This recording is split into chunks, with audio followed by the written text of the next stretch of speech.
To figure out how likely a chance event is, we can use real-world observations to build our own mathematical estimates.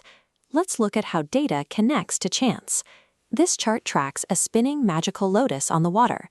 Out of 80 spins, it lands on a blue petal exactly 24 times.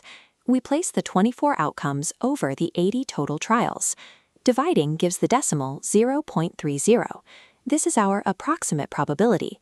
Taking past data and turning it into a relative frequency fraction gives us a practical way to measure how likely an event is to happen. Once we know the probability of an event, we can use it to look forward and predict what will happen next. Here, otters are playing a game with shiny pebbles. We already know the probability of a win on each play is 0.4, and they plan to play a total of 150 times. Think about how you would find the expected number of wins here. You need to multiply the probability of a win by the total number of trials. Taking 0.4 and multiplying it by 150 equals 60. But remember, this is a game of chance. The exact outcome will vary, so we call this an expected frequency.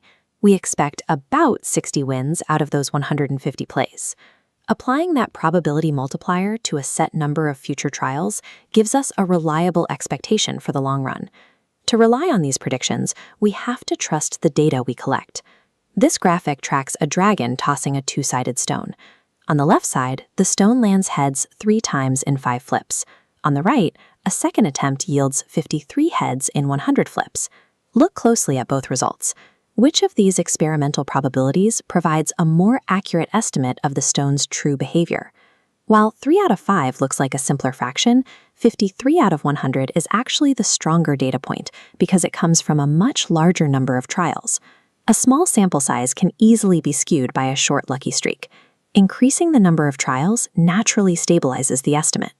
Running an experiment over and over helps smooth out short-term variations, giving you a clearer picture of the true probability. We've covered how to capture data from a system and use it to measure chance. The text overlay here shows our core rule. Experimental probability is always your observed frequency divided by your total number of trials. We do 2 things: multiply that probability to predict future outcomes and aim for more trials to get a stronger estimate. By tracking the past, we build the mathematical tools needed to predict the long-run behavior of chance events.